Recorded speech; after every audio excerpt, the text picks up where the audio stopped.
Okay, for the kettlebell swing. Before we start, we want to make sure that we're able to achieve the positions. So if we have a dowel or a PVC pipe, I want you to hold it like this, and we're going to make contact with the back of our head and kind of our sacrum and tailbone at the bottom, as well as our mid-back and the thoracic spine.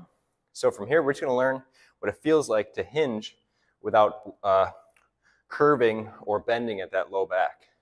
So with all three of those contact points, I'm now just going to push my hips back as far as I can without losing contact in any of those spots. What this does is it shows us what it's like to hinge at the hips and not bend at that low back or mid back. So long as you're maintaining those 3 points as we do this, it means you're properly hinging at the hips.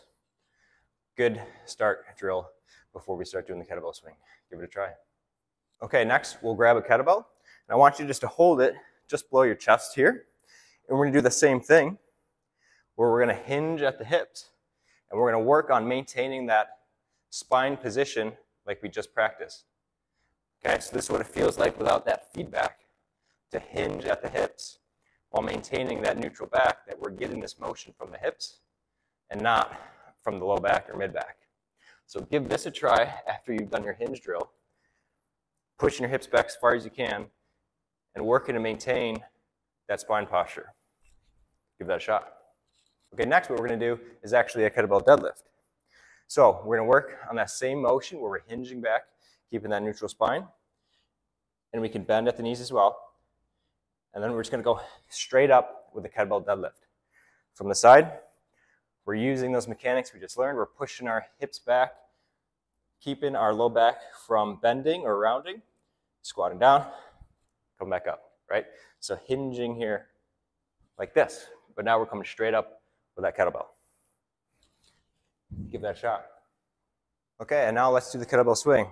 So we'll start with the kettlebell out in front, and we're going to think about hiking the kettlebell back to start, and then from there, I want you to think about there's paper in between your arms and your body, and what you're doing is you're not letting that paper slide out, okay? So we're going to hike that football back, hike it back, thrust up, okay? So again, it's out in front of us. We're going to hike it back, thrust. We're keeping our arms close to our body to make sure that we're not using our arms for the motion. Just think about them being locked out. We're getting this kettlebell up to about chest height, only from our hips, right? So